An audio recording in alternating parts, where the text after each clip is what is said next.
Okay, class, turn to page 66. We're going to start with a summary for 4.4 intermolecular forces. But before that, you have to know these differences between intramolecular forces, which exist in ionic and covalent bond. So intra means that these forces exist in one molecule. But for intermolecular forces, the forces exist between molecules. So these intermolecular forces, it happens between two molecules. So generally, the strength for the forces, so intramolecular forces will be stronger than intermolecular forces. So by means that for ionic would has a stronger forces than covalent, but for intermolecular forces, hydrogen bond will be stronger than dipole-dipole interaction, which is stronger than London forces. Copy down this note somewhere. Okay, this is really important for you to answer questions that involving the strength of compounds. But for this subtopic, I'll just explain the strength of forces in intermolecular forces. So first, you have to know that there are two types of van der Waals forces. The first one is the dipole-dipole interaction, or also called as permanent dipole. Okay. The second one is London forces, or also known as dispersion forces. Okay, note that we used to call it as dipole-dipole or London forces. Okay, we just choose one, but you can use both terms in examination. So let's focus on dipole-dipole interaction first. So dipole-dipole exists in polar molecule. Okay, for example, we have two hydrogen chloride molecule. So hydrogen would have delta positive and chlorine would have delta negative, right? So the dipole-dipole interaction, okay, you need to label it. So it will exist between Cl in the first molecule and hydrogen in the second molecule. Okay, so you need to draw a dash on it and label it as dipole interaction. Okay, so that's for dipole-dipole. Okay, the second thing is London forces. London forces exist in both polar and non-polar molecule, and it exists due to delocalization. Okay, delocalization, I've already told you about this before. It means move around. Delocalization of electron will cause electron to distribute it unsymmetrically, which is in unequal size. Okay, so let's do it for non-polar molecule. So I choose two aluminum molecules, so which both has 3 valence electrons. Okay, so first of all, the electron will be dispersed all around the aluminum atoms. Okay, what's gonna happen next is this valence electron, they will delocalize. Okay, so this valence electron will move around. Okay, so electron will be delocalized. So the electron will be concentrated only in one region. Okay, for aluminum 1. Okay, so now all the valence electron will be concentrated on the right hand side, making the right hand side of aluminum 1 become delta negative, because it is filled with electron which has a negative charge. Okay, so this side which has empty electron will develop delta positive charge. Okay, so we're gonna say that the first aluminum atom develop temporary dipole. So what is the effect of temporary dipole on the second aluminum? Okay. So now the electron in the second aluminum will be concentrated to the right hand side as well, because this aluminum one has delta negative at the right hand side, so the aluminum 2 must have the same charge delta positive at this side, so and the delta negative at the right side. So draw your electron concentrated on the right side. So check, now you have delta negative and delta positive close to each other. Okay, so aluminum 2 will experience induced dipole. So this delta negative and delta positive will experience London forces. Okay. So if you want to draw the intermolecular forces, don't forget to draw dash and then label your forces.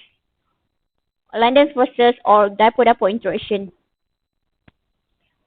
So in short,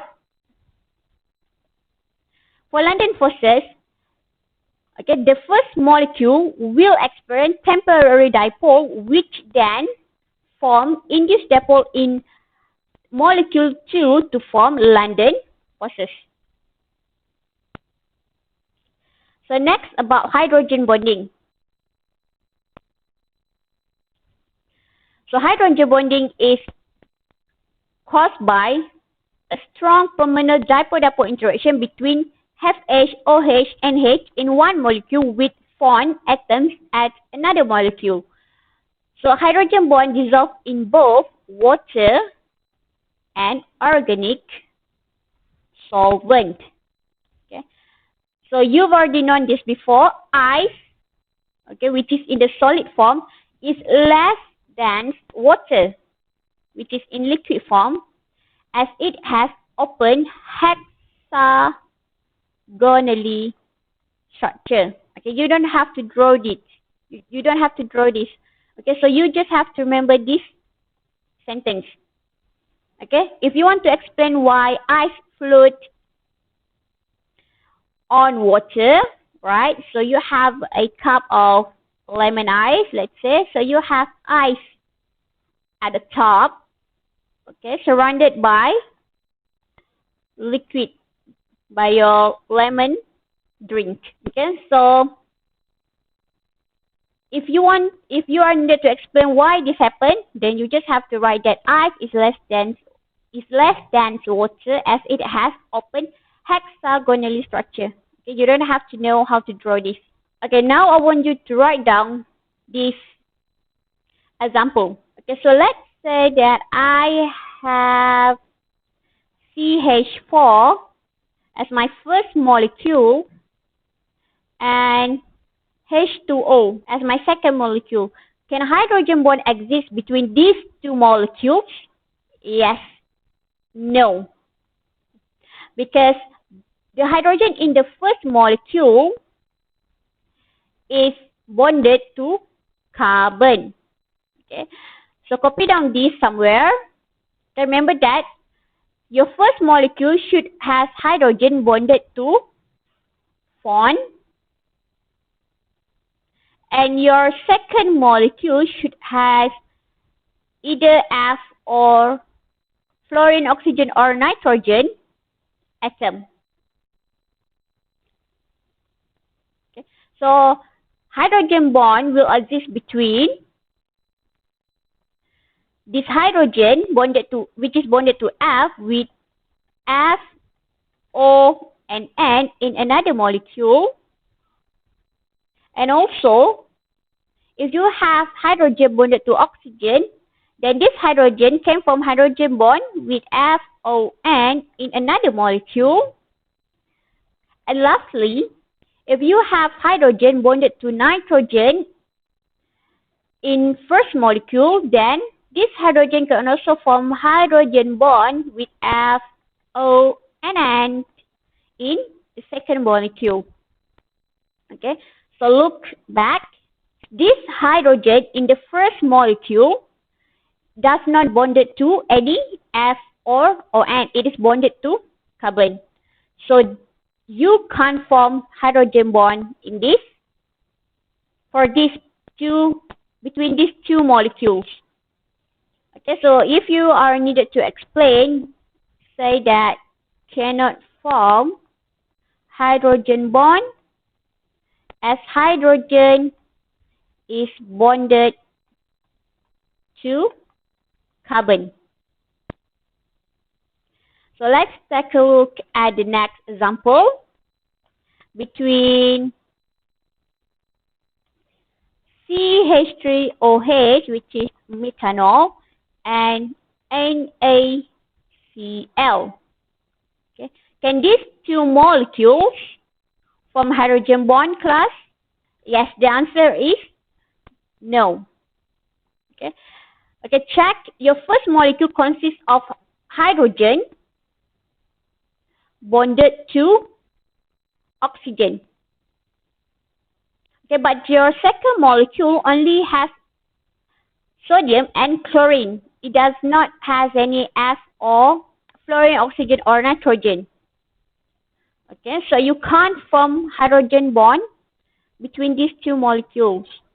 So you cannot form hydrogen bond as no fluorine, oxygen, or nitrogen in the another molecule. What about the third example? Okay. For the third example, you have H2O, you have water in a bench shape, and FHF. Okay, so I'll just write it in with F letter first. Okay, so can these two molecules form hydrogen bond? Okay, check. The first molecule, yes, oxygen is bonded to H. And the second molecule, you have fluorine in the structure. So yes, this hydrogen can form hydrogen bond with fluorine. Okay, so again, draw a dash on your structure and then label it as hydrogen bond. Class, be careful about one thing. Okay. For dipole-dipole, we call it as interaction. You cannot write it as dipole-dipole forces. Okay, so this is the mistake that students always does. And for London forces, okay, it is written as London forces, not London interaction, for example.